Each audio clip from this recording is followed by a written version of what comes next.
menteri dari Golkar cukup banyak. Ada isu juga katanya Golkar tukar guling. Apakah benar gitu? Terkait dengan kepercayaan Bapak Presiden Prabowo dan Wakil Presiden Mas Gibran Rakabuming Raka terhadap kader-kader Partai Golkar yang akan ditugaskan untuk membantu beliau, tentu pertama hal ini merupakan hak prerogatif dari Bapak Presiden.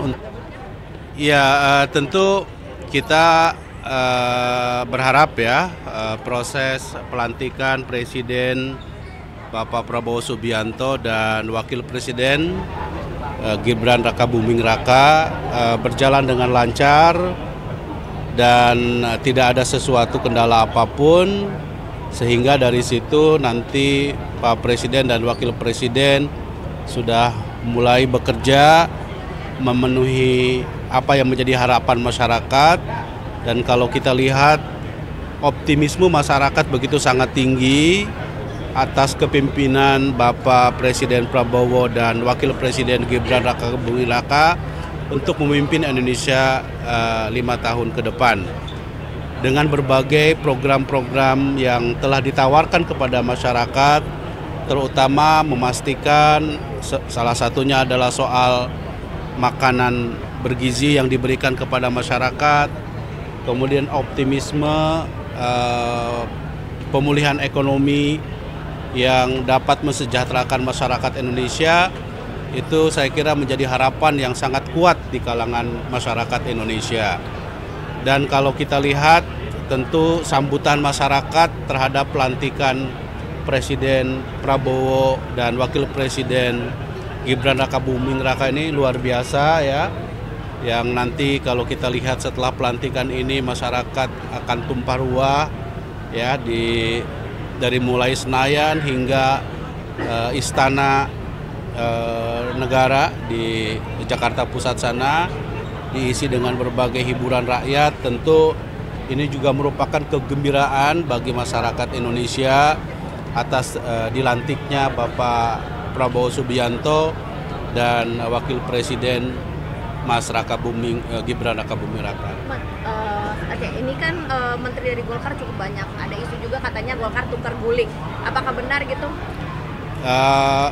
Terkait dengan kepercayaan Bapak Presiden Prabowo dan Wakil Presiden Mas Gibran Rakabuming Raka terhadap kader-kader Partai Golkar yang akan ditugaskan untuk membantu beliau, tentu pertama hal ini merupakan hak prerogatif dari Bapak Presiden untuk memilih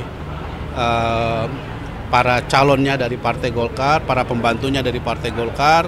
Dan yang kedua tentu ini merupakan kepercayaan bagi Partai Golkar sendiri terhadap kader-kader Partai Golkar. Dan sekali lagi apa yang telah diputuskan oleh Pak Prabowo Subianto terhadap kader-kader Partai Golkar yang akan membantu beliau di kabinet nanti, tentu ini merupakan kepercayaan dari beliau dan itu sepenuhnya hak prerogatif beliau di dalam menentukan siapa kader-kader tersebut gitu. Golkar kan hari ini ulang tahunnya begitu ya.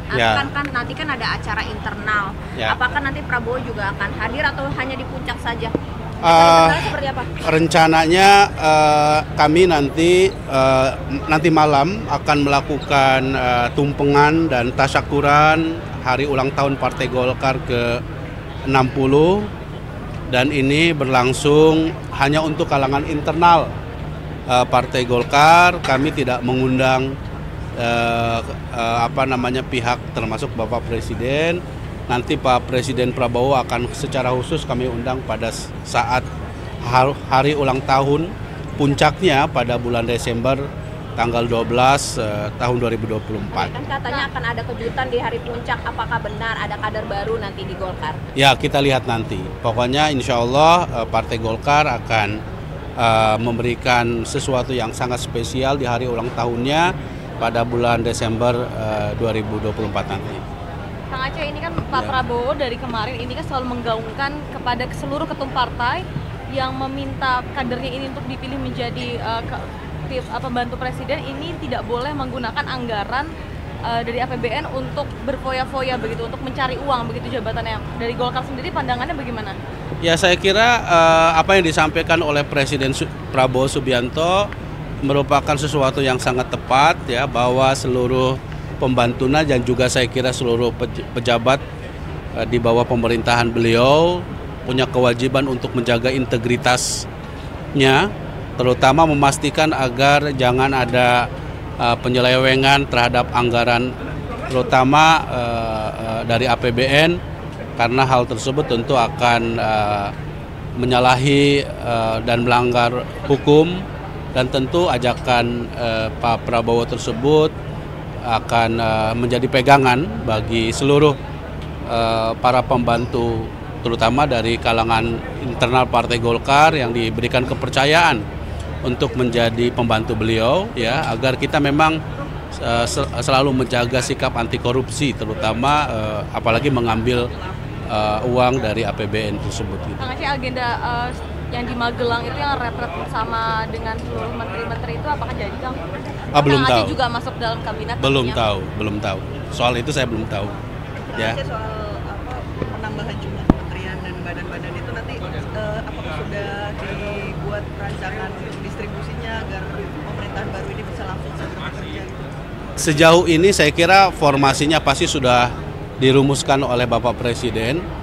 Soal kepastiannya tentu nanti kita tunggu pengumuman resmi dari Bapak Presiden dalam 1 hari ini. Tapi apakah sudah ada gambaran kerja bagaimana nanti adaptasi di kementerian dan lembaga baru? Ya, nanti secara resmi Bapak Presiden akan menyampaikannya. Ibu Megawati dikabarkan tidak hadir di pelantikan hari ini. Ya, apakah Kang Aceh melihat ini sinyal juga bahwa PDIP nggak akan gabung ke Prabowo, atau seperti apa Kang Aceh melihatnya?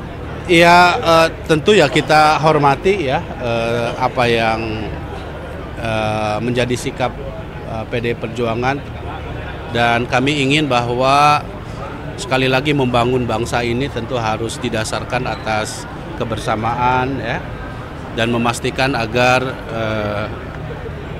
5 tahun ke depan tantangan Indonesia tidaklah mudah. Karena itu maka kebersamaan, gotong royong, dan saling bekerja sama di dalam membangun bangsa ini menjadi sebuah keniscayaan. Aceh, berarti ini fix Golkar bakal dapat 8 menteri gitu kan, kemarin dipanggil 8 orang dari Golkar.